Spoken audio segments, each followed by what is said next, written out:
Փառք Աստծո, հարգելի հերոստատիտող, այսօր հերթական մեր հովական զրույց հաղորդաշարն է եւ իմ հյուրն է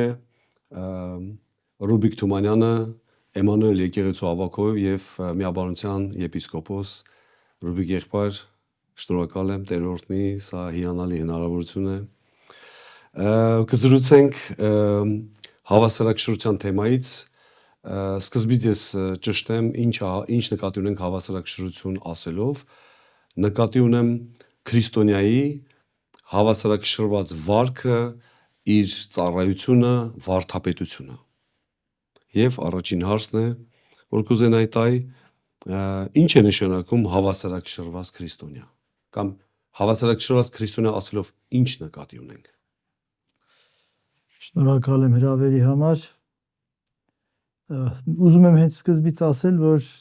ես չեմ հավակնում, որ բոլոր պատասխաններս շատ ստույգ կլինեն եւ նկատի ունեմ, որ ամբողջական սպառիչ պատասխան ես կարող եմ տալ, որովհետեւ հասկանալի է հարցի խորությունը, հարցի բազմակողմանիությունը, ինչ է հավասարակշռություն ընդհանրապես։ Հավասարակշռությունը մարդու կյանքում որոշ տեղերում կարող է լինել օգտակար, որոշ տեղերում լինել վնասակար։ Ինչ նկատի ունեմ։ Նկատի ունեմ հետևյալը. եթե մարդը քրիստոնյան, հոգևոր մարդը հավասարակշռություն ապահովում աշխարհի ու Աստծու միջև, դա մերժելի հավասարակշռություն է։ Մենք այստեղ հավասարակշռություն չունենք։ Մենք միակողմանիություն ունենք։ Մենք ամբողջությամբ Աստծուն պիտի պատկանենք։ Այո։ Եվ մնացած աշխարհի հետ մեր հարցերը կարգին կլինի, կարգավորված կլինի, եթե մենք ամբողջությամբ Աստծուն ենք նվիրվում։ Ասում եմ, ես այն կարծիքին չեմ, որ ես կարող եմ խորությամբ ու սպառիչ պատասխանել, բայց մոտավորապես հասկանում եմ, թե ինչի մասին է խոսքը։ Խոսքը այն բանի մասին է, որ մարդու կյանքը պետք է լինի բալանսավորված, կարգավորված, հավասարակշռված։ Մարդը պիտի ապրի հավասարակշռված կյանք, փոփոխական, անկայուն պիտի չլինի մարդը։ Թեպետ շրջապատը, շուրջ բոլորը շատ անկայուն է ու փոփոխական։ Եվ ավետարանը սովորեցնում է, որ մարդը պիտի վարժված լինի Աստծո խոսքին, որպեսզի ամեն մի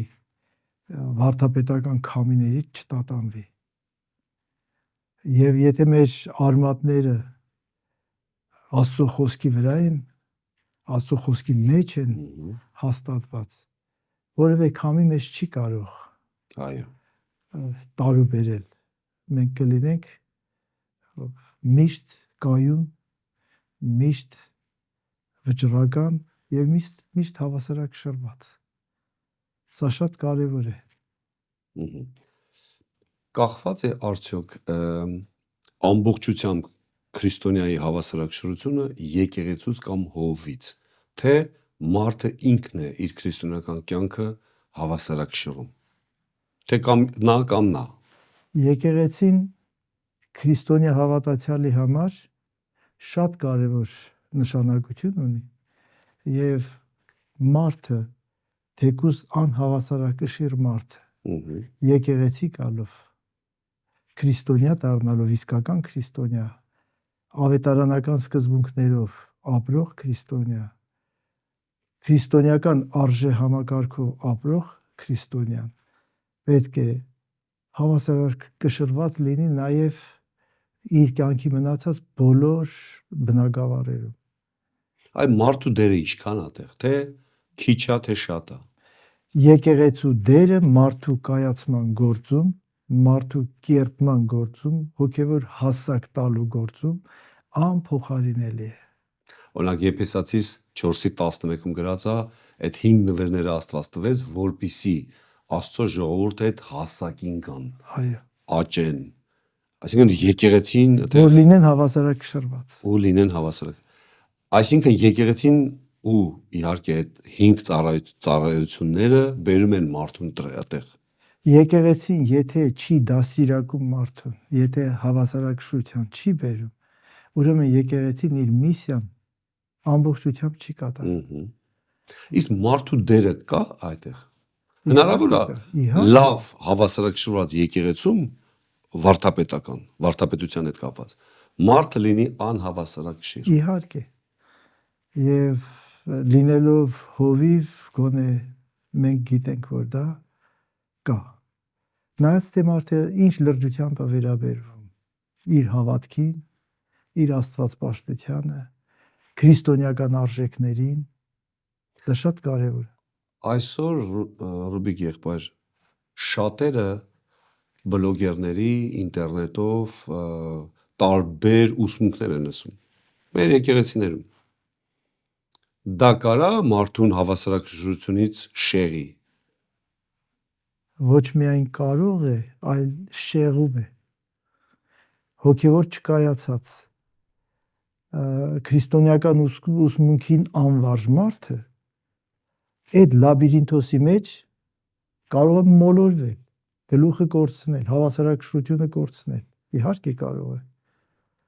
Ինչ պետք է եկեղեցին անի այդ դեպքում։ Արգելք այդքան չի արժի։ Արգելքը իհարկե, արգելքը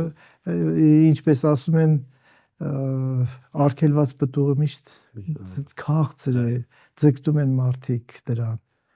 Եկեղեցին պիտի սովորեցնի, ցույց տա դրա վնասները։ Բացատրի թե ինչու է այս բանը կարևոր, այս մյուսը կարևոր չի։ Եթե դա եկեղեցին չի անում, այն դեպքում քիչ հասկանալի է։ Եկեղեցու գլխավոր գործերից մեկը մարդկանց սովորեցնել, իսկ ամենագլխավորը Աստծուն պաշտելը, Աստծուն երկրպագելը, Աստծուն փառավորելը եւ Աստծուն մեծարելը։ Եվ հավանաբար կամ հենց այդ պատճառով մենք մեր եկեղեցիներում հենց սկզբից ամենակարևոր մենք մեր ժամանակի ամենակարևոր մասը մենք նվիրում ենք մեր պաշտամունքին, մեր երկրպագությանը, մեր Աստծուն գովերգելուն, շնորհակալություն հայտնելուն, Աստծուն գոհանալուց դրանով ենք սկսում։ Եվ դա շատ կարևոր է։ Իսկ երկրորդ մասը անցնում ենք Աստծո խոսքի ուսուցմանը, Աստծո խոսքի քարոզությանը։ Իսկ այդ քարոզությունը ինքնանպատակ չի, այլ մարդկանց քրիստոնեական հավատքի մեջ, աստվածպաշտության հարցերի մեջ, վարդապետական դժվար հասկանալի հարցերը մեկնելու մեջ, որ մարդիկ բազմակողմանի զարգացած լինեն, հմուտ լինեն Աստծո խոսքին եւ դա իրանց կօգնի կյանքում գտնել իրենց տեղը, իրենց չկորցնել իրենց հավասարակշռությունը։ Եթե մարդը Աստծո խոսքին տեղյակ է եւ ծանոթ, ինքը հավասարակշռություն կունենա թե կյանքում, թե կենցաղում, թե ընտանիքում, աշխատանքի մեջ։ Եվ գիտենք, երբ որ Հիսուսին հարց տվեցին, փորձելով հարցրեցին, թե կարելի է արդյոք կայսրին հարկ տալ։ Հիսուսն իմանալով, որ փորձում են իրեն, ասավ, ինձ ցույց տվեք մի մետաղադրամ։ Տվեցին, հարցրեց, ում պատկերը եւ գիրը կա այս մետաղադրամի վրա։ Ասեցին, Կեսարի։ Պատասխանեց, այդ դեպքում Կեսարինը տվեք Կեսարին, իսկ Աստծունը Աստծուն։ Սա էլ ինչ որտեղ լավ հավասարակշռություն։ Այո, իհարկե։ Հավասարակշռության դաս տվեց։ Այո։ Բաներ կան, որ մենք պարտավոր ենք անել։ Մենք պարտավորություն ունենք որպես քաղաքացիներ մեր պետության առաջ։ Այո։ Մենք պատասխանատվություն ունենք որպես ընտանիքի անդամներ, մանավանդ մենք տղամարդիկս պատասխանատվություն ունենք լինելով ընտանիքի գլխավորը, գլուխը, ինչպես հաստատել է Աստված, պատասխանատվություն ունենք ընտանիքի հանդեպ։ Մենք պատասխանատվություն ունենք հասարակության առաջ, մենք ապրում ենք հասարակության մեջ։ Մեր արածը, մեր խոսածը, մեր վարքագիծը Այո։ հասկանալի պետք է լինի հասարակությանը։ Մենք չենք կարող ասել, ինչ ուզում են թող մտածեն։ Մենք պետք է մտածենք նաև, որ մեր մասին հասարակական կարծիքը ձևավորվի, հնարավոր է ինչ որտեղ անհասկանալի լինի, որովհետև երբ որ դու քրիստոնեական արժեքների վրա ես կանգնում եւ պահպանում ես այդ արժեքները, Այդ դիրքորոշումն ունես։ իսկ հասարակության մեջ այդ արժեքները շատ ընդունված չեն, հասկանալի չեն կամ գնահատված չեն, կարող ես դու տարօրինակ թվալ։ Այս դեպքում ոչինչ, բայց ընդհանրապես մենք պատասխանատվություն ունենք, որ հավասարակշռությունը պիտի պահենք աստվածպաշտության եւ մեր պարտականությունների միջև հավասարակշռությունը պետք է պահպանել։ Ինչպես հովիվը կամ ավագը կամ ծառայողը հավասարակշռի իր գործը, բիզնեսը կամ իր ընտանիքը, ծառայությունը, ինչ կարելի ասել սրա մասին։ Բայց դժվար բան է դա։ Մարդու կյանքում իմ պատկերացմամբ առաջնահերթությունները շատ կարևոր են։ Մարդը իր առաջնահերթությունները պետք է ունենա։ Եվ ինչպես մենք Աստվածաշնչից հասկանում ենք, մարդու գլխավոր առաջնահերթությունը պետք է լինի Աստված։ Երբ Հիսուսին հարցրեցին, թե ո՞րն է առաջի եւ մեծ պատվիրանը, Հիսուս պատասխանեց. Սիրիր քո Տեր Աստծուն քո ամբողջ մտքով, քո ամբողջ հոգով, քո ամբողջ էությամբ եւ կարողությամբ, ամբողջությամբ։ Սա գլխավորն է։ Երկրորդը սրա նման. սիրիր մերձավորիդ վանձի պես։ Եվ Հիսուսն ասում էր, որ հենց այս երկու պատվիրաններից է կախված ամբողջ օրենքը եւ մարգարեները։ Այսինքն, եթե սա մարդու կյանքում կա, այդ մարդը հավասարակշռված կյանք ունենա։ Հաջորդ հարցը կուզենայի sense հարց տալ, պետք է ընդունել, որ տեղական եկեղեցիներում վարդապետությունը հավասարակշռված է։ Միանշանակ մնդել հնարավոր չի, իհարկե։ Որովհետև երբեմն ականատես ենք լինում անհավասարակշիռ պատգամների, անհավասարակշիռ վարքագծի։ Այո։ Ես որևէ մեկին նկատի չունեմ։ Բայց դա պատահում է։ Պատահում է։ Ափսոս որ պատահում է։ Եվ այն մարդը, որ իրեն իրավունք է վերապահում բարձրանալ լսարանին ինչ որ բան փոխանցելու, հենց ինքը պետք է լինի լուրջ եւ հավասարակշռված մարդ։ Որևէ շեղումի, որևէ չափազանցության, որևէ անլրջության պետք է չտրվի։ Եվ եթե մարդը դուրս չի գալիս ավետարանի ուսմունքից, մարդը ոչ թե հորինված պատմություններ է պատմում, այլ ավետարանի պատմություններն է ներկայացնում, այդ մարդու ազդեցությունը լսարանի վրա կլինի հավասարակշռված եւ ուսմունքը կլինի հավասարակշռված եւ մարդիկ կդասիրակվեն հավասարակշռությամբ։ Իսկ եթե դա չկա այն մարդու կողմից, ով սովորացնում է, որովհետեւ Սուրբ Գիրքը նաեւ մեզ պատվիրում է, ամեն մարդ անի այն, ինչի մեջ կանչված է։ Այո, այո։ Օրինակ, եթե վերցնենք խոհանոցում խոհարարը, պովրը կամ վերցնենք դիրիժորին, լավագույն խոհարարները կամ դիրիժորները կամ ուրիշ բնագավառից կարելի ասել, հենց հավասարակշռում են, հենց ճիշտ բալանսի են բերում ամեն ինչ, հենց դա է գնահատվում, որ ճիշտ է լինում։ Այ ոնց կարա ծառայողը, հովիվը գա այդ ինչից է կախված դա, կրթությունից, մարդու ինտելեկտից, Աստծո հետ փոխհարաբերությունից, որ ինքը ճիշտ կարողանա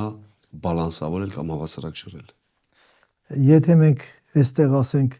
կոնկրետ մի բան մատնանշենք ու ասենք սրանից ճիշտ չի լինի։ Շատ տարբեր բաներ իրար հետ միասին։ Մարդը պետք է տեղյակ լինի։ տեղյակ լինի Աստվածաշնչին։ Եթե Աստվածը, մենք խոսում ենք հոգևոր բնագավառում, Այո, եկեղեցում հավասարակշռություն պահպանելու, եկեղեցում հավասարակշռության մասին։ Ես արդեն ասեցի, եկեղեցին պետքա սովորեցնի մարդուն ամեն բնագավառում լինի հավասարակշռված։ Միայն մի տեղ կա իմ պատկերացմամբ, որ մարդը իրավունք չունի այդ հավասարակշռությունը պահի, դա աշխարհի եւ Աստծո միջև հավասարակշռությունն է։ Դա կաղալն է։ Այո, դա երկու ոտքի վրա կաղալ է։ Ինչպես Իսկ Աստվածաշունչը մեզ ասում է, որոշում կայացրեք, Աստծուն եք ծառայելու։ Կամ այնտեղ, կամ այնտեղ։ Այո, թե ուրիշ նպատակ ունեք։ Ռուբիկ եղբայր, կա եկեղեցի, որ վստահ 100% հավասարակշռված վարդապետություն ունի։ Եթե 100% ենք ասում, եթե ամբողջական ենք ասում, սա արդեն կատարելությունն է։ Երկրի վրա կատարելություն գոյություն չունի։ Մենք սխալական մարդ ենք։ Եթե մեկը կպնդի, որ ինքը կատարյալ հավասարակշռված է, եւ եթե մարդը եկեղեցու առաջնորդ է, հովիվ, պնդի, որ իր առաջնորդած եկեղեցին հավասարակշռված է կատարելապես, կարելի է ենթադրել, որ ամենամեծ անկատարությունը հենց այդտեղ է, որովհետև Սուրբ Գիրքը մեզ սովորեցնում է, ով որ մտածում է, որ մի բան գիտի, ուրեմն թող իմանա, որ ինքը ոչինչ չգիտի։ Ով որ մտածում է, որ ինքը կատարյալ է, ուրեմն թող իմանա, որ կատարելությունից գաղափար չունի։ Երկրի վրա կատարելություն չկա եւ չի կարող լինել։ Կատարյալ է միայն Աստված։ Կատարյալ է Աստծո խոսքը, որովհետեւ մենք Աստծո խոսքին վերաբերում ենք որպես բացարձակ ճշմարտություն։ Այո։ Եվ որևէ փոխզիջում, փոխհամաձայնություն այս հարցում մենք չունենք։ Չկա այդպիսի բան։ Աստծո խոսքը ճշմարտություն է, Աստծո խոսքը կատարյալ է, անփոփոխ է եւ հավիտենական է։ Եվ վերջ։ Ռուբիկ եղբայր, ավելի քան 60 տարի դու եկեղեցում ես։ Այդքան ինչքան տարիներ հովվական ծառայության մեջ եպիսկոպոս որպես դու չես ասել կատարյալ հավասարակշռության։ Մեղա։ Կամ ինձ փորձության մի առաջնորդի։ Կամ ամեն ինչ միթե չգիտես։ Չէ, որովհետև մարդկանց մեջ իհարկե էս ձև չեմ մտածում։ Թույլ տուր ես ինձ հեգնեմ, ասեմ իհարկե։ Բայց մարդկանց այդ ձևի տպավորություն կարող է լինի քրիստոնյաների մեջ նկատի ունեմ, որ այ եթե այդքան տարիներ է, ուրեմն արդեն նրանք ովքեր պնդեն, որ այսքան տարին բավական է, որ մարդը դառնա կատարյալ եւ ամբողջական, նրանք հենց այն մարդիկ են, որոնք ոչինչ չգիտեն։ Մարդիկ պիտի հասկանան մարդու բնությունը։ Մարդու հին բնությունը թեկուզ հավատացյալ դառնալուց հետո էլ չի մեռնում։ Անգործանում է, եթե այդ մարդը,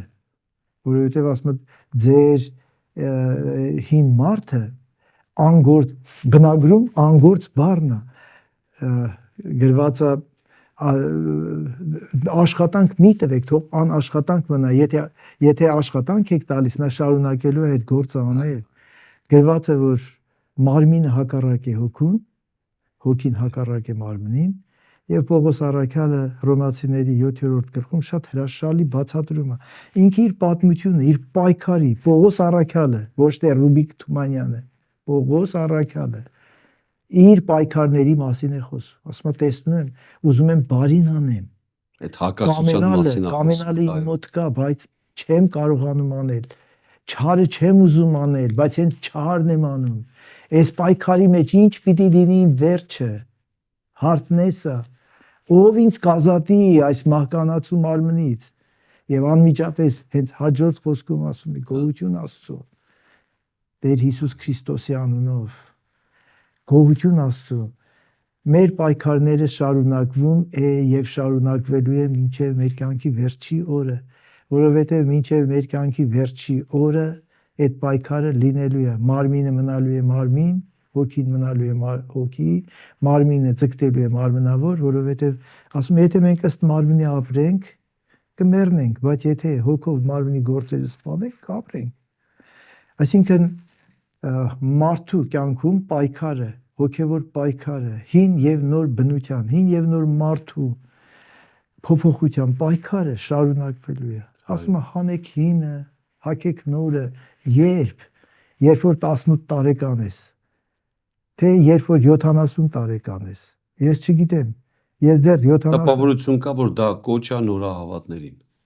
Հանեք, հագեք, հենց որ հագավ, հենց որ հակար վերջ։ բայց եթե ես արդեն Աստծո շորերն եմ հագել,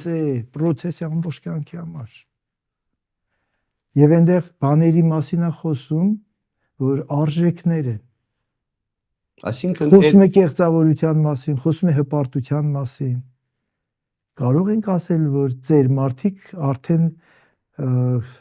էլ կեղծավոր չեն, էլ խաբեբա չեն։ Մենք արդյոք չենք ճանաչում ձեր խաբեբաների, ձեր ստախոսների։ այո, Մարդու էությունը մնում է որպես պայքարի օբյեկտ հին բնությունը, նոր մարդու համար, վերածնված մարդու համար։ Շատերը մտածում են, որ վերստին ծնունդով մարդն ազատվում է հին մարդուց, չի ազատվում։ այո, Եվ այդ պայքարի մեջ մեր պայքարը շարունակվելու է մինչև մեր կյանքի վերջի օրը, որովհետև չարի եւ բարու պայքարը, որովհետև կա դեռ երկրի վրա չարը, այո, որը պայքարում է Աստծո նպատակների դեմ։ Մարդիկ երբեմն ասում են այս մարդը կամ այս մարդն է իմ թշնամին։ Մեր թշնամին մարդը չի։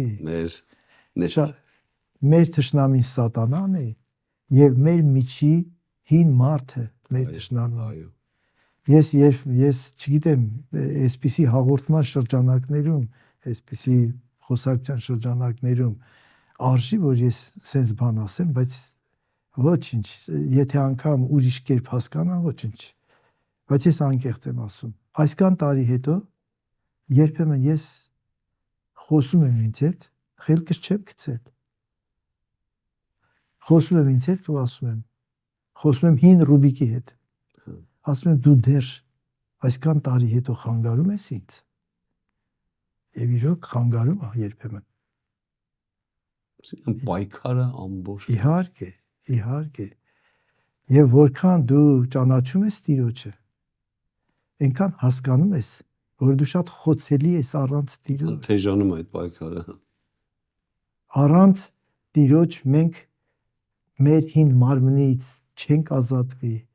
առանց Տիրոջ մեր վատ սովորություններից չենք ազատվի։ Երբ որ խոսում ենք վատ սովորություններից փոխվելու, մարդիկ մտածում են այնքան հանգիստ գործը։ Նա ով լուրջ գոնե մի անգամ որոշել է իր վատ բնավորություններից գոնե մեկից ազատվել, նա արդեն, եթե լուրջ որոշել է, նա արդեն կարող է վկայել, որ դա մարդու ուժերով անհնարին է։ Անհնար է իհարկե։ Անհնար է։ Մի հովի գրքում ես կարդացել եմ իր պատմությունը, որ ինքը պատմում է, երբ որ երիտասարդ հովիվ էր եւ ուզում էր եկեղեցի գրանցել, իհարկե Հայաստանում չի եղել, Արևմուտքում, գնում է իրավաբանի մոտ, որպեսզի ձևակերպի փաստաթղթերը եկեղեցու։ Ճիշտ լինի։ Այո։ Եվ իրավաբանը, որ փաստաթղթերն է կազմում, հարցնում է. երիտասարդ, ինչու ես ուզում եկեղեցի բացել։ Պատասխանում է, որպեսզի մարդիկ փոխվեն։ Ասում է, լսի, ես քեզ մի բան ասեմ, 30 տարվա փորձառությամբ իրավաբանս քեզ մի խորհուրդ տամ, մարդիկ չեն փոխվում։ Ագահները մնում են ագահ, նախանձները մնում են նախանձ, չարախոսները մնում են չարախոս։ Եվ ինքը գրում է, երբ որ ես լսեցի այս պատասխանը։ Սա կարծես ապտակ էր քրիստոնեության երեսին։ Այո։ Հիսուսն եկավ, որ մենք փոխվենք։ Եկեղեցին կա, որ մարդիկ փոխվեն։ Մեր հավատքը ամենակիչը մեզ պիտի սովորեցնի վատի դեմ պայքարել, վատից ազատվել եւ լավը անել։ Այո։ Սա մի օրում չի լինում։ Սա պրոցես է։ չի լինում։ Ես ասեմ, քանի որ այդ 60-ը եւ ավելին շեշտեցիր, 60 տարում էլ չի լինում։ Սա ցմահ է, ավելի ճիշտ ցկյանք է։ Իշ չի լինի, ես կարծիք, որ դե եթե դա չի լինում, էլ Մենք այ ոնց կարելի է հավասարակշռել։ ասեմ, իմ պատկերացմամբ մենք երբեք երկրի վրա կատարելության չենք հասնի։ Բայց դա չի նշանակում, որ պիտի չպայքարենք գնալ դեպի կատարելություն, որովհետև Սուրբ Գիրքը մեզ պատվիրում է Եբրայեցիս 6-րդ գլխում։ Սկզբնական գիտելիքները թողելով պետքա գնանք կատարելության։ Այո։ Սա process-ը, սա ընթացքը։ Սկզբնական գիտությունները այն ֆունդամենտը, որի վրա մեր քրիստոնեական հավատքը ու աշխարհայացքն է ձևավորվում, սրանք շատ կարևոր են։ Բայց այդ հավատքի հիմքերը ունենալուց հետո մենք պիտի գնանք արդեն կատարելության ընթացքին։ Կատարելությունը նորից կրկնեմ, նախ անհնար է, որ մարդը երկրի վրա հասնի այդ կատարելությանը, որովհետև ասեմ, կատարյալ միայն Աստված է։ Հետո հեգնանքով եմ ասում, փագագծերի մեջ, մեկ էլ ես։ Սա ծիծաղը, սա անտեղյակությունը։ Մինչև այսօր ես ձգտում եմ ավելի լավը դառնալ։ Ես համոզված եմ, որ ես մի քիչ ավելի լավն եմ, քան 3։ Համենայն դեպս ձգտում եմ լինել ավելի լավը, քան 3։ Վաղը ձգտելու եմ ավելի լավը լինել։ Բայց դա չի նշանակում, որ ես մի օր կհասնեմ կատարելության։ Բայց դա նշանակում է, որ ես հավատում եմ կատարյալ Աստծուն եւ ձգտում եմ նմանվել Աստծուն։ Այո։ Ինչպես ավետարանը մեզ սովորեցնում է։ Ասում է, որպես Աստծո որդիներ, Աստծո սիրելի որդուներ, նմանվեք ձեր հորը։ Այո։ Եվ սա process է։ Բնական է Հիսուս Քրիստոսի ամբողջական պատկերին նմանվել չենք կարող։ Մեզ սիրող հոր Աստծո պատկերին նմանվել չենք կարող ամբողջական, բայց դա չի նշանակում, որ ես ամեն օր պիտի չձգտեմ ավելի նմանվել։ Այո, ավետարանն ասում է, երբ որ նա կգա, նրա նման կլինենք, այո։ Ռուբիկ եղբայր, այդ դեպքում մարդու մոտ, քրիստոնյայի մոտ, մենք իհարկե մեր քրիստոնյա եղբայր քույրերի համար այս հաղորդումը, ասենց միտք կառաջանա։ Եթե եկեղեցում, ես վերադառնում իմ հարցին, եթե եկեղեցին կատարյալ վարդապետություն չունի, ոչ մի եկեղեցի, ասենց ասեմ, եթե մենք կշերք են, հին կշերքների նման ենք նայում, եթե կշերքը սենց չի, այլ սենց է, ուրեմն ծուռ է, կամ թերի է, բա այդ դեպքում մեկի մոտ շատ է, սենց է, մեկի մոտ սենց է, այսինքն դա ճիշտ չի, բա այդ դեպքում ի՞նչ տարբերություն։ Մի քիչ շատ շեղված, մի քիչ շեղված է, կամ ճիշտ չի։ Ոչ ոք չի կարող պնդել, որ իր վարդապետությունը ամենաճիշտն է։ Ամենաճիշտ վարդապետությունն ավետարանն է, Աստվածաշունչն է։ Ես գիտեի ձեր, մեկ էլ մեր եկեղեցին է ամենաճիշտ վարդապետությունը ունեցել։ Շնորհակալ եմ։ Դե իհարկե։ Մեկ մերը, մեկ էլ դուք ասես, թե մեկ ձեր, մեկ էլ դուք ասես, թե ումը։ Հասկանալի է։ Չէ, իսկ ավելի լուրջ եթե խոսենք։ Այո, ամենտեղ կարող է շեղվածություն լինել, կարող է։ Թույլատրելի չի, լավ կլինի, որ մենք Աստծո խոսքով առաջնորդվենք։ Այ երբ որ մարդը բացի Աստծո խոսքից եկեղեցում մտցնում է ինքնահնար կրոնի ատրիբուտներ, խախտում ամեն բան, դրա համար ամեն հովիվ։ Չի կարելի մարքեթինգ մտցնել, հոգեբանություն մտցնել եւ այլն։ Եթե հարցնում ես կարելի է թե չի կարելի, այդ մտցնողները ոչ ինձ են հարցնում, ոչ էլ քեզ մտցնում են։ Բայց չի կարելի, իհարկե չի կարելի։ Այո։ Աստծո գինուն ջուր չեն խառնում։ Աստծո խոսքը չեն ջրիկացնում։ Այսօր տեսնում ենք, երբ որ մենք այս մասին խոսում ենք, թող ոչ մեկի մոտ այն տպավորությունը չլինի, որ մենք մեզանից հեռու ինչ որ մեկին նկատի ունենք։ Ես նկատի ունեմ ինձ եւ այն եկեղեցին, որտեղ ես ծառայում եմ, Այո, պատասխան։ որտեղ ես պատասխանատու եմ։ Եվ ես երբ որ քարոզում եմ կամ սովորեցնում, չեմ քարոզում եւ սովորեցնում որպես վարդապետ, այլ որպես աշակերտակից։ Այսօր այդ խնդիրը ինձ անհանգստացրել է, ես այդ մասին ուսումնասիրություն եմ անում։ Համապատասխան Աստվածաշնչի հատվածներից ինչ որ մի միտք, մի քարոզ պատրաստելով, ես ասում եմ, ես այս դասը սովորել եմ, այս դասը ինձ հետաքրքրում էր, ես այս դասի մասին ուսումնասիրություն եմ արել, եկեք իրար հետ սովորենք այս դասը։ Ես չեմ ասում դուք այս բանն արեք, ասում եմ եկեք մենք այս բանն անենք, եկեք սովորենք։ Այսինքն քարոզելով, պատգամ տալով դա չի նշանակում, որ մենք էլ աշակերտ չենք։ Իհարկե, ես աշակերտ եմ, ես սովորում եմ, կարդում եմ շատ հոգևոր մարդկանց գրքեր եմ կարդում։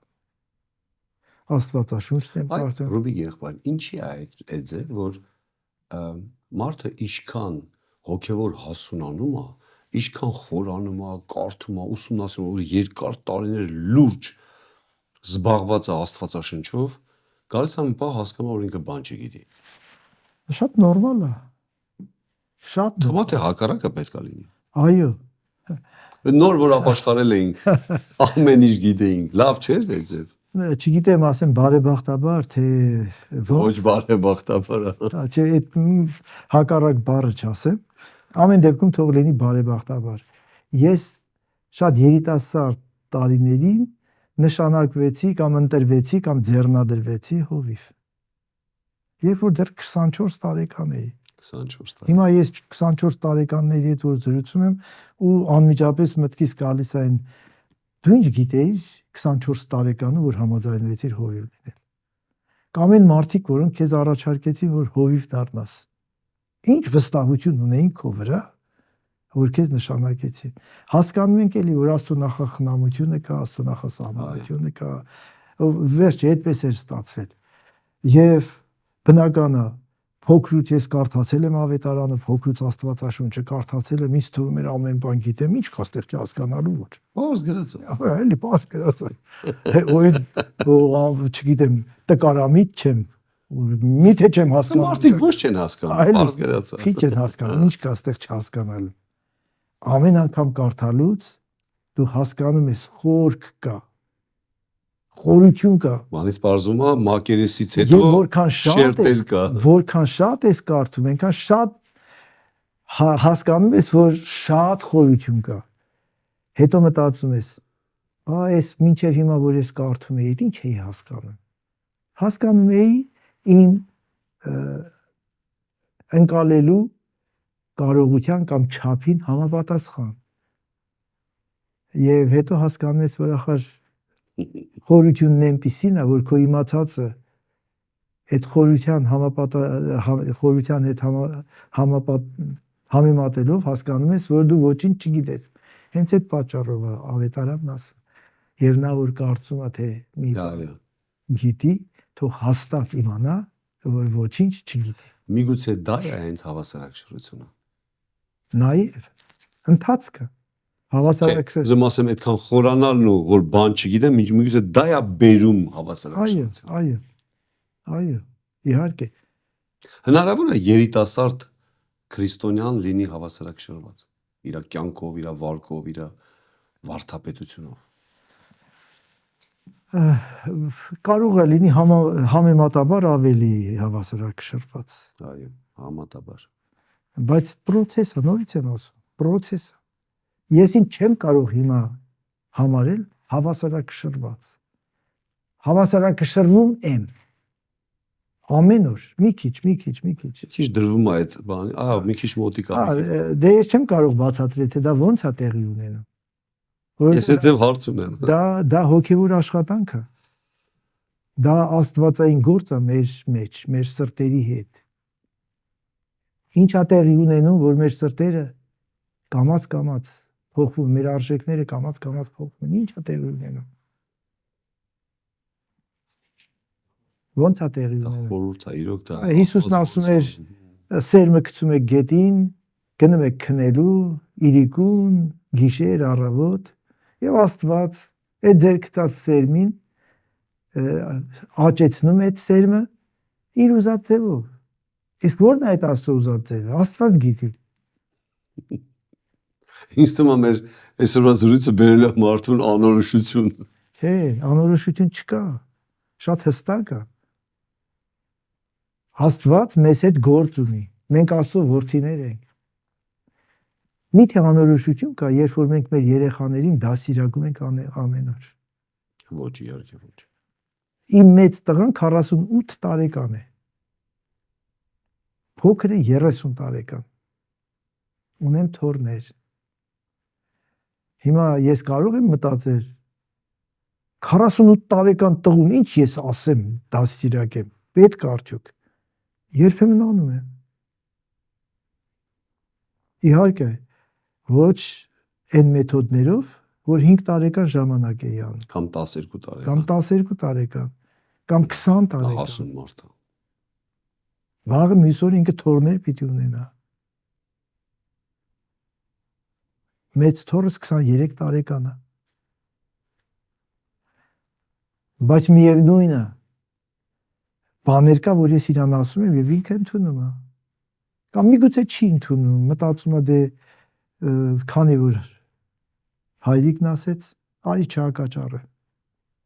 Ես չեմ կարող ասել, որ 100-ից 100։ Ամենայն դեպս համոզված եմ, որ ինչ որ բան լսում են, համոզված եմ, ինչ որ բան անում են։ Հիմա մենք Աստծո որդիներ ենք։ Աստված Սաղմոս 2-ն ասում է. Տեր, դու գիտես, որ հողից ենք, դու գիտես մեր կառուցվածքը։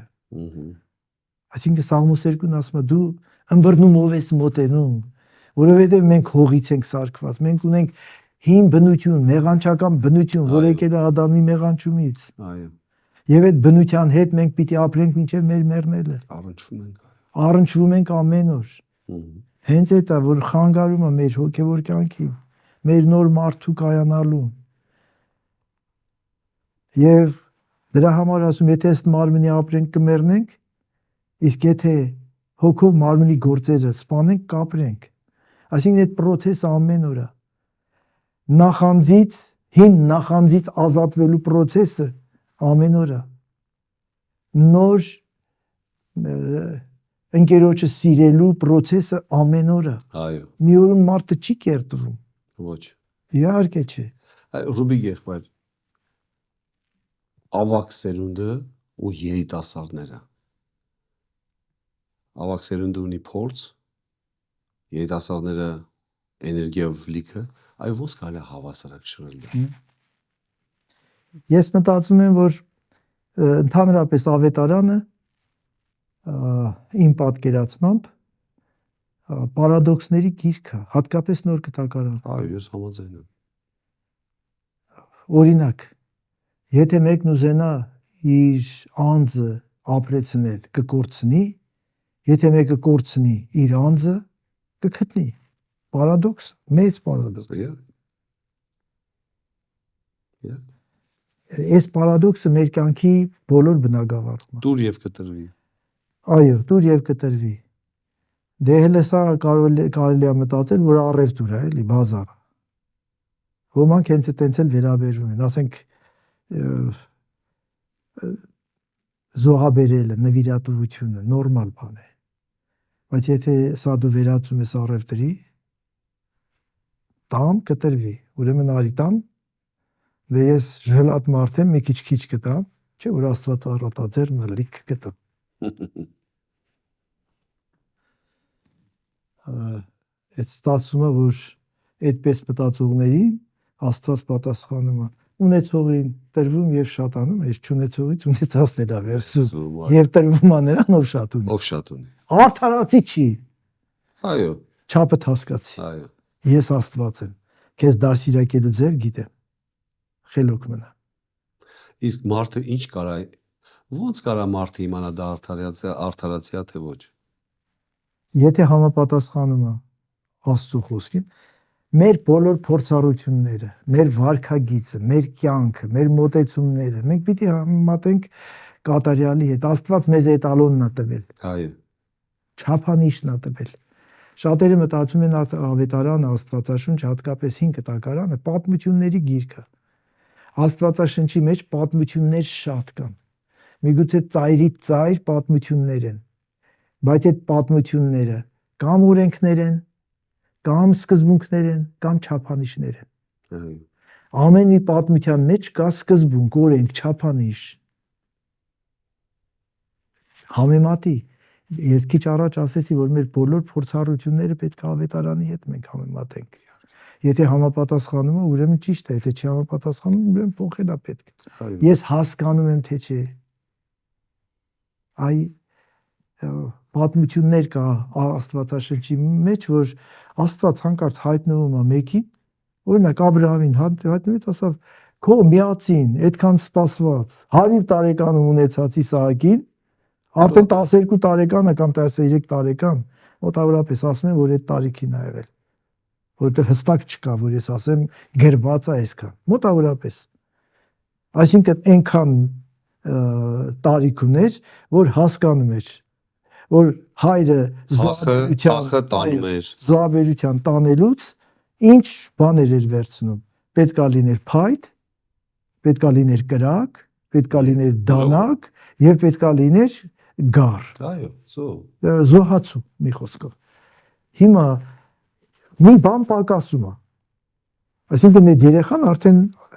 կարողանում էր այդքան բան դատել։ Լավ, քանի տարեկան էր էական չի։ Տեր իմ Աստված։ Դու ինձ հասցրեցիր 100 տարեկան նոր տղա տվեցիր։ Այսինքն 25 տարի հետո։ 25 տարի հետո։ Ու հիմա ինձանից ուզում ես։ Պարադոքս չի։ Ուրա տրամաբանությունը, չտայիր։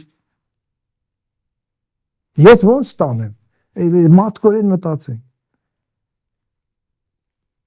Ինչու դա արեց Աստված։ Մենք չենք հասկանում։ Հետո ենք հասկանում։ Աստված պիտի խնայեր։ Աբրահամի ձեռքը պետքա բռներ, որ Աբրահամը այդ զոհը չաներ, որովհետև այդ զոհով ընդամենը Աբրահամի հնազանդությունը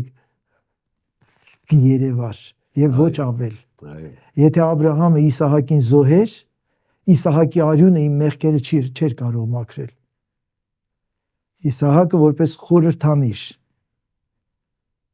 պատմության մեջ ամենամեծ զոհի Հիսուս Քրիստոսի, որ Հիսուս Քրիստոս պիտի կար։ Եվ երբ որ Հիսուս Քրիստոսին խաչում էին, հայրը խաչողների ձեռքը չբռնեց։ Որովհետև եթե հայրը խաչողների ձեռքը բռներ, մենք այսօր մեր մեղքերի մեջ կլինեինք։ Հələ դեռ Հիսուս Քրիստոսն էլ ասեց. ինչու ես ինձ թողել։ Այո։ Չգիտեմ, մարդը պետքա խոնար ապրի Աստծո առաջ, չմտածի, որ ինքը շատ բան գիտի, ուղղակի Աստծուց կարճած։ Ես չգիտեմ վաղը ինչ իրավիճակի ես կհանդիպեմ։ Որովհետև արթնանում ես, չգիտես հետո ինչ կբերի քո կյանքում։ Այն որ ասում են, ես աղոթել եմ ամեն ինչ, դու աղոթել ես, բայց այսօր ինչ որ բանի կհանդիպես, որ երբեք չես հանդիպել։ Հիսուսն ինչ էր ասում։ Ասում էր, ձեզ իմ անունի համար կտանեն կուսակալների, թագավորների, չգիտեմ, պաշտոնյաների մոտ։ Մի անհանգստացեք, թե նախորոք ինչ պետք է ասեք։ Այնտեղ, այն ժամ կտրվի ձեզ, թե ինչ պետք է խոսեք։ Հիմա ես չգիտեմ վաղը ինչ կարող է բերել։ Բայց ես մի բան գիտեմ, որ Աստված ինձ հետ է, ու ինձ կպահի։ Ես շատ բան չգիտեմ։ Աստված ինձ երբեք չի ասում, թե վաղը ինչ կբերի։ Մենակ ես Սուրբ գրքից մխիթարական բաներ եմ կարդում։ Օրինակ Եսայիա մարգարեին ասում էր. ասա արդարին, բանը լավ է լինել։ Ինչ հասկանանք։ Ապրի արդար։ ու լավ բանի սպասի։ Իսկ եթե հանկարծ փորձություն կա, որ ստիպված լինես կրակի միջով անցնես, Տերն ասում է, ես քեզ կանցկացնեմ կրակի միջով, բայց դու չես վառվի։ Ես քո հետ եմ։ Ես քո հետ եմ։ Ջրերի միջով կանցնես ու չես խեղդվի, որովհետև ես քո հետ եմ։ Բայց Տեր, ինչի պետք է ես անցնեմ, որ հենա պաշտպանի չանցնեմ դες բանի միջոց։ Այլ ես հիշում եմ Ռասուլ Համզատովի մի պատմությունը, որի մեջ պատմում է, որ մայրը իր երկու տղաներին ինչ որ նպատակով երկու տղաները գնում են հեռու երկիր։ Երկար սպասումից հետո գալիս են երկու տղաները։ Մայրն ասում է մեծ տղային, տղա ջան, պատմի, ես ճանապարհի մեջ ինչի հանդիպեցիք։ Տղան պատմում է ինչ փորձությունների մասին եւ վերջապես ասում է մայրիկ մի ձորի կողքով անցնելուց քիչ էր մնում, որ իմ ձին դահավիժեր ձորը։ Ձիու ոտքը կպավ քարին եւ քիչ էր մնում, որ գլորվեին ձիու հետ ձորը։ Ասում է փառք Աստծո, որ սա այսպես եղավ, Աստված քեզ պահեց։ Վերջապես պատմում է, հերթը գալիս է մյուս որդուն։ Ասում է տղա ջան, պատմի տեսնենք։ Քեզ հետ ինչ պատահեց։ Հրաշք պատահեց, Աստված քեզ պահեց։ Ասում է այո, ավելի մեծ։ Ասում է դե ասա ո՞րն է։ Ասում է իմ ձիու ոտքը անգամ քարի չկպավ։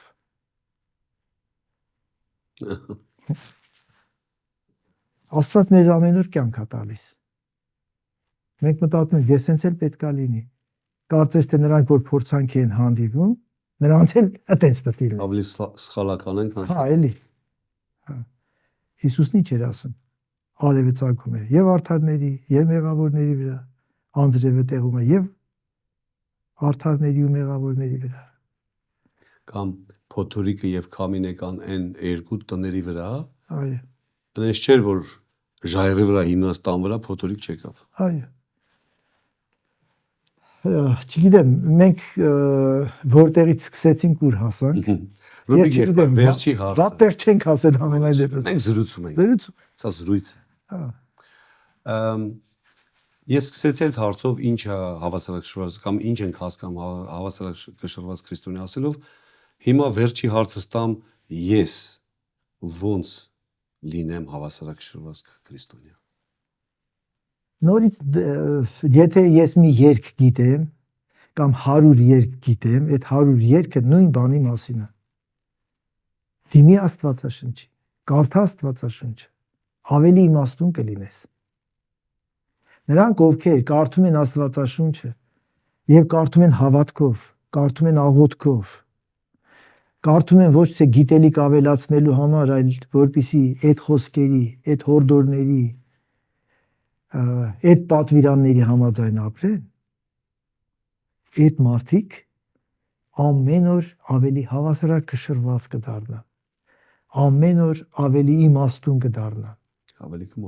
ավելի կմոտենան Աստծուն եւ ավելի կլծվեն Աստծո խոսքով, որովհետեւ ընդհանրապես եթե մենք խոսում ենք հավատքի մասին, գրված է Աստվածաշնչի մեջ, ավետարանի մեջ գրված է հավատքը Աստծո խոսքը լսելուց է։ Ձևակերպումը մի քիչ ուրիշ է։ Հավատքը լսելուց է, լսելը Աստծո խոսքից, ուղիղ հասկանալի լեզվով ասում ենք, հավատքը Աստծո խոսքը լսելուց է եւ վերջ։ Որքան շատ լցվես Աստծո խոսքով, այնքան հավատքդ կմեծանա։ Որքան շատ կարդաս Աստվածաշունչը, այնքան ավելի իմաստուն կլինես, այնքան ավելի խելացի կլինես, այնքան ավելի կյանքդ ու վարքագիծդ ավելի հավասարակշռված կլինի։ Ես ուղղակի քանի որ անուղղելի սիրահարված եմ Աստվածաշնչի վրա եւ կարդում եմ, շատ եմ կարդում, սիրում եմ Աստվածաշունչը։ Եթե ես որևէ առավելություն ունեմ, իմ առավելությունը հենց այստեղ է։ Կարդում եմ։ Ինչ ընկնում է ձեռքս հոգեվոր կարդում եմ, Աստվածաշունչը կարդում եմ, ուսումնասիրում եմ։ մտածում եմ այդ խոսքերի վրա, աղոթում եմ։ Հիմա ես Աստվածաշնչի մասին անհամեմատ ավելի շատ հարցեր ունեմ, քան սկզբում էր։ քան այսօր ցանկացած նորադարձ, որ Աստվածաշնչի մասին ոչինչ չգիտի, ուզում է իմանալ։ Իսկ դա խանգարում է ավելի ճիշտ քրիստոնեական կյանք ունենալու։ Օգնում է, չի խանգարում։ Մի անգամ ես հիշում եմ իմ երիտասարդ տարիների ընկերներից մեկը, ես հովիվ էի, ինքը իմ հովվական, ասում եմ, շատ երիտասարդ տարիներից եմ ես հովվական ծառայության կանչվել եւ ինքը տարիքով մի քանի տարի ինձանից մեծ էր եւ այդ տարածքի եկեղեցու անդամներից մեկն էր։ Վաղուց ինքը ուրիշ տեղ էր հայտնվել, ես ուրիշ տեղ։ Մի օր զանգեց, թե հարց ունեմ, ուզում եմ գալ, սիրով։ Եկավ մեր տուն, խոսեցինք, որպես հին ընկերներ, ու մի հարց տվեց ինձ։ Հարց, որին միանշանակ պատասխան չկար։ Ես ասեցի, շատ եմ ափսոսում, ես այս հարցի պատասխանը չգիտեմ։ Ինքը ինձ ճանաչում էր երիտասարդ տարիների, որ բոլոր հարցերի պատասխանը ունեի։ Այն ժամանակ։ Այո, ունեի։ Ոնց կներ ինձ հարց տային։ Դրա համար էլ այդ հարցը եկել էր։ Ոնց կներ ինձ հարց տային ու ես չիմանայի։ Հասկանում եք։ Ես անկեղծ, բոլորովին անկեղծ։ Ասի այս հարցի պատասխանը ես չգիտեմ, որովհետև այս հարցի մասին ես երկար մտածել եմ, շատ տարբեր կարծիքների ծանոթ եմ, բայց որևէ մի կարծիք ես արժանահավատ չեմ համարում։ Համենայն դեպս ես չեմ հասկանում։ Եվ դրանցից որևէ մեկը, եթե ես ասեմ, սա է ճշմարտությունը, ինձ համար դեռ պարզ չի, դա է թե մյուս տեսակետն է, որովհետև նույն հարցի մասին բազում տեսակետներ կա։ Իսկապես Աստվածաշնչի մեջ դժվար հասկանալի բաներ կա։ Այո։ Օրինակ, հատկապես Ծննդոց գրքի 6-րդ գլխի այդ հատվածը, որ կարդում ես, իսկապես ասում ես Տեր իմ Աստված օգնի հասկանանք։ Աստծո որդիները մտան մարդկանց աղջիկների մոտ, հսկաներ ծնվեցին։ Ես շատ տարբեր մեկնաբանություններ եմ կարդացել։ Ամեն մի մեկնաբանության, ամեն մի տեսակետի մեջ կա առողջ հատիկ, կա անհասկանալի։ Կա այդ տեսակետը հաստատող կարծիք, տեսակետ եւ կա հակասող։ Հիմա ես այդ հարցի պատասխանը չգիտեմ։ Ով ուզում է թող այդ բանը հարցնի, ոնց ես կարծում, ովքեր էին, մեկն ասում է Սեթի որդիներն էին, մեկն ասում է, չգիտեմ, ամեն մեկը մի բան։ Հիմա չէ, բայց պարզ չէ դա։ Դե եթե շատ պարզ է, ասա ես սովոր եմ։ Գրածա Աստծո որդիները։ Ինչ պետք է մենք փնտրենք ու որդիներն են։ Հա։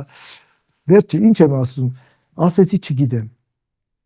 Այդ հարցն էր։ Չէ, այդ հարցը։ Իր հարցը։ Իր հարցը, հիմա չեմ ուզում այդ հարցը հնչեցնեմ։ Վերջը ասեմ, կարճ նեղացած ինձանից գնաց։ Ասավ, տենց էլ գիտեի, որ դու չես պատասխանել։ Այսինքն դու գիտես, բայց չէ։ Այո։ Ասում եմ, դե այն ժամանակ, որ գիտեի, թե չգիտեի պատասխանում, այն ժամանակ նորմալ էր։ Բայց հիմա որ անկեղծ ասում եմ չգիտեմ, մարդը չի կարողանում հասկանալ։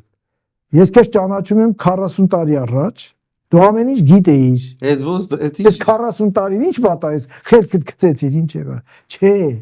ուղղակի հասկացա, ես հանդիպել եմ անսահմանության, հանդիպել եմ խորության, որ իմ փոքրիկ ուղեղը այդ խորությունը չի կարողանում ընկալել։ Այո։ Հարց են տալիս, Աստված ոնց հարց են տալիս, բա լավ, եթե Աստված ստեղծեց աշխարհը, դե հիմա պատասխանի, ով է ստեղծել Աստծուն։ Մեղա։ Եթե մարդը կարողանա իր փոքրիկ ուղեղով Աստծուն պատկերացնի, ուրեմն այդ Աստվածը այդքան փոքր է, որ մարդն իր փոքր ուղեղով կարողանում է ճանաչել։ Այո։ Բայց եկեղեցիներում էլ եղել է դեպքեր մեր եկեղեցում, դե մեր եկեղեցում, միգուցե ձերում կամ ուրիշներում չկա դες բան։ Մեր եկեղեցում մարդիկ ասում են, լավ չի կոնկրետ պատասխան տաս։ Ասում սենց կարծիք կա, սենց մենք չի լավ կոնկրետ ասա, հա թե չէ։ Հա, իհարկե։ Գնում ես բազար, մի բան պետք է առնես։ Հիմա դուրս գալիս առնում ես, թե չես առնում։ Հա։ Չկա տես։ Հա թե չէ։ Հովհաննեսն ասում է. Որդյակներ, մենք Աստծո որդիներ ենք, բայց դեռ չգիտենք, թե ինչ պիտի լինենք։ Հովհաննեսը, որ դեռ աշակերտության ժամանակ Հիսուսի ամենասիրելի եւ ամենամոտիկ աշակերտն էր եւ գրված է, որ ինքը այնքան մոտ էր նստում, որ իր գլուխը դնում էր Հիսուսի ուսին։ Այո։ Հիմա այդ Հովհաննեսն ասում է, Դրանից մոտ էլ չի կարող լինել։ այ դրանից հենց այդ նույն Հովհաննեսն ասում։ Մենք Աստծո որդիներ ենք, բայց դեռ չգիտենք, թե ինչ պիտի լինենք։ Բայց գիտենք, երբ որ նա հայտնվեց, նրա նման կլինենք, որովհետև նրան կտեսնենք այնպիսին, ինչպիսին որ կա։ Հովհաննես դու չես տեսել, Հովհաննեսը գիտեր, որ մարմին հագած Աստծո որդուն է ինքը տեսել։ Ամենակարող Աստված Հիսուսին ինքը երբեմն դրսևորումներ է տեսել, երբ որ տարերքն է հանգստացրել, ծովն է խաղաղացրել, հիվանդներին է բժշկել, բայց որ դրանք մասնակի դրսևորումներ էին, բայց տիեզերքը ստեղծող Հիսուսին դեռ չի տեսել։ Այդ հոբին որ ասում էր, այդ մի հարց կա, քեզ տանջում է, ասում ես գնամ մինչև Տիրոջ գա, որ Տիրոջը գործերը սարքել եմ, փաստաբան վարձել եմ, պիտի գնամ Տիրոջը հարցնեմ, ինչ եմ արել, քեզ ինչ տանջում։ Աստված համբերատար լսեց, ընկերներ այնտեղ դատարկ խոսացին, չգիտեմ ինչ։ Հետո երբ որ Աստված տեսավ ամեն մարդ իր դատարկությունը դատարկեց, հայտնվեց ու ասավ. դե հիմա ուշադիր լսի, ես քեզ մի քանի հարց տամ, դու գիտես ինչպես է հղի կնոջ որովայնում ոսկորները ձևավորվում։ Հիմա կասեն գնացեք այսինչ բժշկին հարցրեք, ինքը ձեզ կբացատրի։ Ես կասկածում եմ, որ կբացատրի այնպես, ինչպես դա տեղի է ունենում։ Պրոցեսը ո՞նց կարա բացատրի։ Դե կբացատրի, բժիշկը կարող է բացատրել։ Որովհետև մոլեկուլները միացան իրար։ Ահա, եւ այլ։ Դե, ինչ Պապան ու մաման ամուսնացան, ես էլ ծնվեցի։ Այնքան հանգիստ է։ Սա բացատրություն է, էլի։ Բայց փոքր ժամանակ ավելի հեշտ էր։ Այստը բերեց։ Դա ավելի հեշտ է։ Չէ, ասածս ո՞րն է։ Ու ասում եմ, մենք կտեսնենք նրան ու նրա նման կլինենք։ Այսինքն մենք դեռ չգիտենք ամեն բան, չգիտենք թե ինչ պիտի լինի։ Ասում խավար ոնց որ հայլու մեջ ենք հələ դեռ։ Այո, հա։ Ասում հիմա խավար հայլու մեջ երևացող պատկերի ենք նմանացնում, բայց կգա ժամանակը, որ դեմ առ դեմ կտեսնենք։ Այո, դրա ժամանակը դեռ չի եկել։ Մենք այդ ճանապարհին ենք։ Այդ ճանապարհը փորձություններով լի ճանապարհը Հիսուս չասավ, երկու ճանապարհ կա։ Ասում էր նեղ դռնով ներս մտեք, որովհետև լայն է դուռը եւ ընդարձակ ճանապարհը, որ կորուստ է կանում եւ շատերն են նրանով գնացողները, որովհետև կամ քանզի նեղ է դուռը եւ նեղված ճանապարհը, որ կյանք է տանում եւ քչերն են որ գտնում են դրա։ Եվ ինչ կարծում եք որ 70 տարեկանում մարդու ճանապարհը արդեն ավելի լայնանում է տեղ։ Չէ, մնում այդ նույն ճանապարհը, նեղ ճանապարհ։ Ասենք պատկերացում կա որ նեղ է, որ նեղ ընտրում ես, հետո քիչ լենանում է։ Հա։ Ավելի լավ ճանապարհ ես գալի։ Իհարկե կարող ենք մենք մեզ երբեմն հեգնել, ծաղրել, ասել, ես ինչ մտածել եք։ Մարդը կարող է ձեր մտածի։ Այս սկիզբն է, ես ընտրեցի, նրանց հետո ամեն ինչ լավանա։ Ճանապարհը ոչ լայնանում է, ոչ նեղանում է։ Այդ ճանապարհը ընտրեցիր, մինչև վերջ այդ նույնն է լինելու։ Պայքարը չի դադարելու։ Մարմինը միշտ մնալու է մարմին, իր ցանկություններով հանդերձ։ Նույնիսկ թեժանում է պայքարը։ Այո, երբեմն կարող է թեժանալ։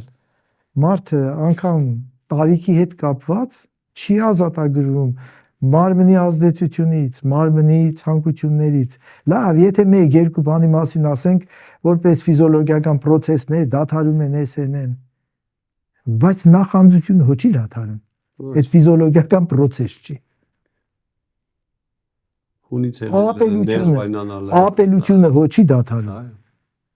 Չարություն անելը հո չի դադարում։ Ոչ։ Դե քիչ առաջ այդ կատակը, որ դու ասեցիր, ասում է ես մեռնելուց առաջ պիտի այդ տունը վառեմ, նոր մեռնեմ, մյուսն էլ ասում է ասա թող մեռնելուց հետո այրի, որովհետև կարող է խափի ու չմեռնի։ Դա կատակ էր իհարկե։ Չի փոխվում։ Մարդուն կարող է փոխի մենակ Աստված, եւ եթե այդ մարդը համաձայն է, որ ինքը փոխվի, երբ որ պայքարում է, երբ որ ջանք անում։ Հիմա այդ մասին որ խոսում են ջանք արա, ինչ ջանք արա, շնորհքով փրկված ես։ Իրոք շնորհքով փրկված ենք։ Եթե այդ շնորհքը չլիներ, ոչ մեկը չէր կարա փրկվի։ Եթե այդ շնորհքը չլիներ, մենք չէինք կարող հավատալ, որովհետև շնորհքով ենք փրկվում հավատքի միջոցով եւ սա մեզանից չի, մեր ջանքերից չի, որ մեկը պարծենա։ Բայց քայլելա պետք։ Բայց ինչի համար ենք մենք շնորհքով փրկվել։ Բարի գործերի համար։ Այո։ Որ դրա համար է նախատեսված այդ շնորհքը, որ մեզ փոխի։ Ասում եմ այսօրվա, եթե ինձ հարցնեն այսօրվա քրիստոնեական եկեղեցիների, անկախ որ եկեղեցիների, մեր եկեղեցու, ձեր եկեղեցու, X եկեղեցու, Y եկեղեցու, բոլոր եկեղեցիների գլխավոր պրոբլեմը, խնդիրը չփոխված քրիստոնյաներն են, որոնք ցանկություն էլ չունեն փոխվելու։ Արդեն 10 տարի է եկեղեցի են գալիս։ Համաձայնում եմ 10 տարի մեր եկեղեցու աթոռը տակացրել ես։ Ներողություն։ Բայց ոչ ավելի։ Ներողություն։ Ես հովիվ եմ եւ սիրում եմ իմ ժողովրդին, սիրում եմ բոլոր եկողներին, տկարներին եւ զորավորներին, շուտ փոխվողներին եւ դանդաղ ուչ փոխվողներին։ Նրանք քանի դեռ եկեղեցում են, քանի դեռ գալիս են լսելու, շանս կա որ փոխվեն։ Այո։ Ես չեմ անարգում։ Բայց պիտի հասկանանք վերջապես եթե մարդը երեք այսօր ու հավիտյան նույնն է, ուրեմն այդ մարդը դժոխք կա գնալու, որովհետև երեք այսօր ու հավիտյան միայն Հիսուսն է նույնը, միայն Աստված է նույնը, այդպես գրված է իմ ավետարանի մեջ։ Իսկ մարդը պիտի փոխվի, փառքից փառք, հավատքից հավատք, զորությունից զորություն։ Բաներ պետք է հանի, ինչ որ բաներ պետք է։ Այո, ինչ որ բաներ պետք է հանի։ Ես կարծեմ հենց այս տարվա մեջ է, թե անցած տարվա մեջ ես քարոզել եմ քրիստոնեական հակուկապի մասին։ Երբ որ ես այդ սկսեցի ուսումնասիրել այդ մասին, սկսեցի խոսալ, երբ որ սկսում եմ մարդիկ մտածում, հա, հոգեգարստական են, հին, պասանովական, Ռուբիկը հիմա ասելու է, չգիտեմ, կիսաթև հագուստի թևքը մինչև որտեղ պետք է լինի, չգիտեմ, երկար շորի շրջազգեստի երկարությունը մինչև որտեղ պետք է լինի, քանի սանտիմետր, հեսա սանտիմետրն ու չգիտեմ չափը վերցրել եկել է, հա, հասարակ։ Երևի քարոզել այդ մետրը սենց։ Ահա, բայց բոլորովին ուրիշ բանի մասին է։ Իհարկե։ Բոլորովին։ Ես այդ մասին խոսացել եմ։ Հանեք ատելություն, հանեք նախանձ, հանեք չարախոսություն, հակեք կարեկցանք, ողորմություն, համբերություն։ Այո, հենց այս մասին է խոսքը։ Այո, մենք մեր հագուստի վրա շատ գումարներ ենք ծախսում։ Իսկ մտածում եք հոգևոր հագուստի համար ինչ որ բան անել։ Մինչև տնից դուրս ենք գալիս 7 անգամ, չգիտեմ, հայլու մոտ շուռ ենք գալիս։ Մի սրա հետ կապված կներես, հանեք, կտրեք, որը դուները չի գանեք, ուղղակի քանի որ ազատ խոսում ենք եւ քանի որ ուղիղ եթեր չի մոնտաժի հնարավորություն կա, ասում են մի կին գալիս է հովի մոտ, ասում է հովիվ ես փառասեր մարդ եմ, ասում է դա ոնց է երևում, Ասում եմ ամեն օր առավոտ տնից դուրս գալուց առաջ ես հայլ ու շուրջ պտտվելով ուղակի հիանում եմ իմ գեղեցկությունով։ Հովիվն ասում է, ոչ, տիկին, դու փառասեր չես, ուղղակի շատ մեծ երևակայություն ունես։ Այն ինչ որ ասում ես չի համապատասխանում։ Վերջը։ Այո, կա հին մարդ, նոր մարդ։ Կա Աստված, որ ուզում է փոխի։ Կա Աստված ուզում է, որ մեզ նորոգի մտքով, նորոգի ներսով։ Որովհետև ասում եմ, եթե ներսը մաքուր լինի, դուրսը ինքստինքյան մաքուր կլինի։ Մենք հաճախ ուզում ենք սիրուն շոր հագնենք, հələ տեստեղից նշան։ Բայց ոնց որ թե ներքին որևէ փոփոխություն չի բերում այդ։ Այո, իհարկե։ Աստված որ այս խնդրը ավելի պակասի չեմ հավատում, որ երբևէ բոլոր եկեղեցիներում այս չփոխված մարդիկ փոխվելու են մի օրվա ընթացքում։ Մի օրվա ընթացքում հափշտակությունն է լինելու եւ մեկ ակնթարթում Հիսուս Քրիստոսին սպասողները Հիսուս Քրիստոսի գալստյան ժամանակ մեկ ակնթարթում պիտի փոխվեն, Քրիստոսի նման դառնան եւ Հիսուս Քրիստոսի հետ երկինք համբարձվեն։ Դա լինելու է, բայց հին մարդիկ ընդհանրապես մենք չենք հասկանում ու չենք պատկերացնում դա ո՞նց է լինելու։ Իհարկե, բայց հավատում ենք որ լինելու է։ Այո։ Ոչ ոք չի կարող բացատրել։ Օրինակ մենք մահվան մասին խոսում ենք շատ տարբեր բաներով։ Մենք մահվան մասին խոսում ենք այնքանով եւ տեղեկություն ունենք այնքանով, որքանով ավետարանը մեզ ասում է։ Բայց մենք լավ գիտենք, որ մահը ամենախորհրդավոր բանն է այս կյանքում։ Բայց որ ճիշտ ասենք, մենք գաղափար չունենք։ Իհարկե չունենք։ Մենք խոսում ենք դրախտի մասին, մենք խոսում ենք դժոխքի մասին։ Այո, դժոխքի մասին պատառիկներ կա։ Օրինակ մեծահարուստի եւ աղքատ Ղազարոսի պատմության մեջ աղքատը մեռավ, հրեշտակները նրան տարան Աբրահամի մոտ։ Հարուստն էլ մեռավ եւ մինչ դժոխքի մեջ, մինչ կրակների մեջ տանջվում էր, աչքերը վերև բարձրացրեց, տեսավ Աբրահամին, անարդարություն տեսավ։ Բայց այդ տղեն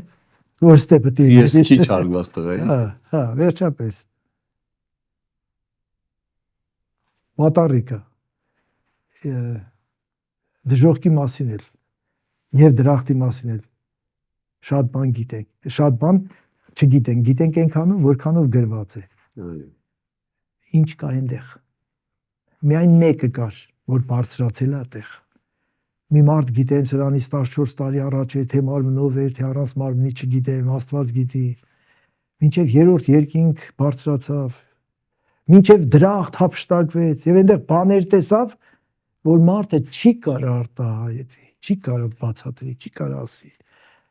Բոլորովին ուրիշ բան է։ Ուրիշ բառեր են պետք դա ասելու համար։ Օրինակ հայտնության գրքի մեջ ասում է, չգիտեմ, երկաթի թռչուններ։ Այս ինքնաթիռ եղել էր, կործանիչներ եղել էր, որ Հովհաննեսն էլ գրեր, ես տեսա կործանիչներ։ Իհարկե ոչ։ Հետո ասում է, տեսա հրեղեն սայլեր, տանկ եղել էր, որ գրեր տանկեր տեսա, չգիտեմ։ Հələ ինչեր էլ լինելու են։ Ինչեր էլ լինելու է, չգիտեմ, այդ միջուկային զենքը, միջուկային բանը, չգիտեմ ինչը։ Այնտեղ խոսում է շատ բաների մասին, որ ուզում ենք հասկանանք, այս ինչ է ասում։ Համապատասխան բառը կար, որ ասեր։ Համապատասխան առարկան կար, որ ասեր։ Անունը կար, որ ասեր։ Այո, մահը շարունակում ունել ամենախորհրդավոր բանը։ Բայց մենք գիտենք, գրված է։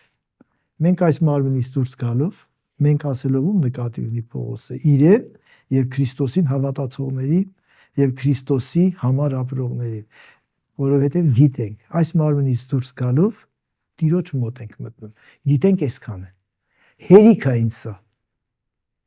Մանրամասները տեղում։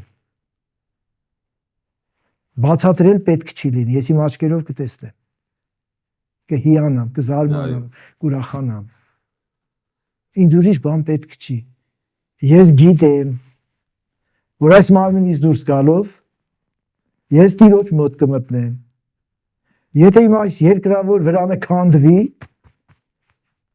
մի վրան կա երկնքում անձեռագործ։ Այո։ Հառաչում եմ, որ այս մարմինից տեղափոխվեմ այնտեղ,